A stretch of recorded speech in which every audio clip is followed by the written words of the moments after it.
林书豪自评外貌颜值竟然只有4分，还分享自己的童年初恋竟在小6就勇敢告白了。 If you had to say 1 to 10, what would you rate yourself? Looks. This is some. Okay. Current 2026 Jeremy Lin. Because I know we've 2026. all had our glow ups, some glow downs. I don't even know if that's a word. But currently, what would you rate yourself? I mean, I wouldn't. I've always kind of been like, I'm in that like maybe like 4, and this is something that a 4? Yes, this is how I feel. Where am I if you're a 4, bro? So I have this conversation with my wife a lot. Let's go. I've never felt physically. I don't have that physical. I'm very attractive confidence, and I've never had that my whole life. Okay. But I think a lot of that stems to childhood. Okay. Obviously, like the cool kids or the attractive or the hot kids in school was never Asian. So I've always felt, at least as an Asian guy, it's like you'll have crushes on different ethnicities, but it's very rare that other people will look at an Asian guy as very desirable. At least that was from my experience. Obviously, if you're good at basketball or whatever, that could change things. Of course. But I always kind of attributed that to like, oh, it's because maybe I was, the best basketball player in the school or whatever.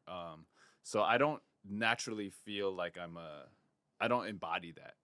You still feel like a 4? Yeah, in this day and age, I actually do. Oh, it's even worse too because we're in our phase. So I'm just like, that's the duck by one. I'm like, man, I'm already pushing. It's interesting because my whole like elementary, middle school, high school, and so on, the person I had the biggest crush on never liked me back. So I think that was back to the height thing. And I've been this height since the 10th grade. So imagine if I had another inch or 2 on me. But she always, speaking of our wives again, she always says, I guess, like personality and humor and all these other things go a long way too, right? Yeah. So if you aren't necessarily equipped in the height department, I think that's where my personality, you say you picked up basketball. Yeah. That might also be why I picked up the mic and picked up rapping, because you just got to, we all are trying to compensate in some way, right? Nobody really wants to play ball. Nobody really wants to rap, to be the best rapper. We just want to impress girls. Let's just get that. Back to the crush topic. Do you remember the first girl you had a crush on? Yeah, I remember. I was. What grade is this? This was. I remember mine too, Okay, this was 6th grade. It sat across from me in school, and then we were like always kind of talk during class, and we were like friends. And I remember just one day I was just like, this is so funny. One day I just told her, I was like, hey, I just want to let you know I like you. And that's it. And then I was like, I'm not asking to be, because I knew Auntie Shirley wasn't having any of that or anything. I just told her, I just want to let you know I like you and I think you're cute. And then that was it. And then she's like, oh, okay, thank you. And that was it. And can we drop a first name? If not, can we drop a first name? Do you remember her first name? I actually don't know. I think it was Lisa. But I don't remember. I actually don't remember now. But I remember that moment very vividly. I was like, I just want to let you know I think you're cute. I like you. But, it would never there was never the chance it would turn into anything because I was like, my mom would never let me. And also, I wasn't sure if she liked me back. And then I told her, and she never said she liked me back. Or she was just like, thank you, very nice. And then we stayed friends. Imagine if you had an earring at that point. That might have been the thing. Lisa might have been like. If I had a black earring. Yeah, in the 6th grade, Lisa would have been. Okay. No, I'm going to have to hear about your experience now. Mine was 1 letters away from yours. Mine was Megan. Okay. Yeah, the Lisas and Megans of our childhood. I've shared it before. Wrote a letter to her. Teacher found it. Read it out to the class. Oh, yeah. Yeah, it was one of those. Yeah. I asked you about your looks. Let's talk about your humor. 1 to 10, how funny do you think you are? So this is a reverse. This is where now you're like a 12. Yeah, this is where I thought I was really funny. And we've done a thing where we've asked our family. Yeah. Our family, we're like, all right, 1 to 10, how funny do you think so and so is? Yeah. And I thought I was like an 8. Yeah. And I thought I was like quite funny. But then the people around me, especially like my older brother, my sister-in-law, my wife, they were like, yeah, you're not as funny as maybe you think you are. So they gave me a lower rating. And I was like, oh, okay. I always thought it was funny, and then my older brother's like, you know, you're like just volume. Like you're a volume shooter. Like you try to make a bunch of jokes, but they're And see not. what lands. They're not that funny, and it's just like, yeah. Eventually, you say enough jokes, one or two of them will be funny. I was like, oh dang. And then my wife was like, at first she rated me 1 to 10, and she was like, I think you're like a 5 or 6. I was like, what? And I eventually like pulled her up to a 7, but it's just because of the pressure and making her feel bad. But I know like in her heart, she's probably like, yeah, you're like a 5 or a 6. But I thought I was like an 8. Do you think she's funny? Would you say your wife is a funny person? I think she's really funny. I think she's the funniest out of everybody in terms of making fun of me and roasting me. I don't think I've met somebody same here. who's done it better. Maybe there's just logic in your other half, your better half. In theory, they should be able to roast you better than everybody in the world because they know the. She gets, yeah. Even she has my like I got fouled face on the court where I got fouled and I'm mad at the ref. She has that down to a T, and she gets me.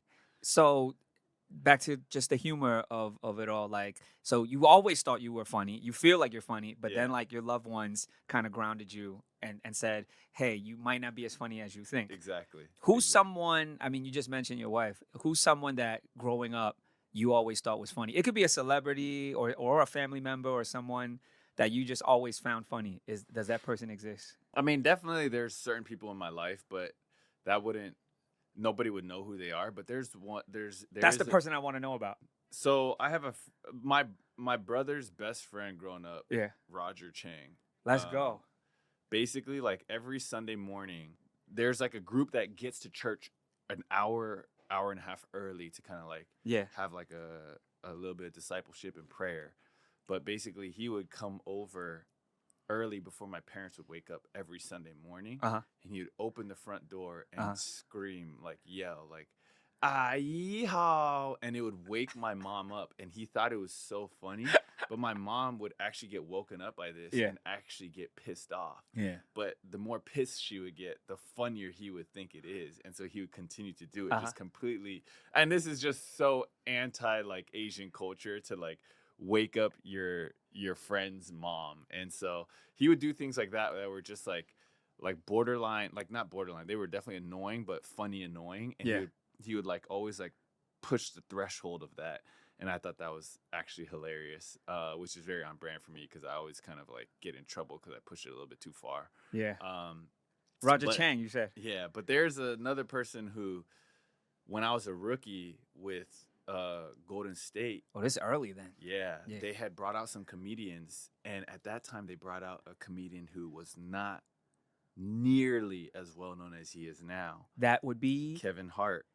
And so they brought out Kevin Hart to a season ticket holder event. And at that time, you know, Kevin Hart hadn't blown up the way he has now. So he was, you know, that was something where he came to and emceed the Golden State Warriors season ticket holder, you know, event. Do you have a recollection of that performance? Yes. So he comes in and, you know, again, we don't, you know, some of the players know about him, but most of the players don't. Yeah. And so his whole thing is he introduces each player and he roasts each player. And then he got to me, and so he's being nice, you know, and I'm like an undrafted rookie. He's being nice. And I don't know why. This was not scripted. Yeah. But I just like, he was making fun of me, and then I was like, I stood up, and each player would have a chance to respond. Yeah. And I was like, I don't know what I'm going to say. And I get on the mic, and I make fun of his height in front of everybody, and the whole room's like, oh. And he looks at me like shocked that I made fun of his height. Yeah. And then he doesn't come at me. And I was that might have been the first time in the history an Asian dude making fun of a black dude's height. So I stopped in my tracks because I was like, I can't believe I just made fun of his height in front of everybody. And I was like, this could get bad. And so I start immediately sweating, like nervous sweat. Yeah. And he lets it slide. Many years later, he's the Kevin Hart who we know to be now. And I'm like, Kevin Hart, I sincerely apologize, and I'm so thankful that you let me off the hook because you could have came back at me and just crushed me in front of everybody. I think, based off everything you just described, it's a very specific moment. You're saying that it's like mutual roasting, right? Like he is kind of throwing jabs at all the other players. Was that the case? Yeah, I mean, he's and the players are kind of like poking back at him.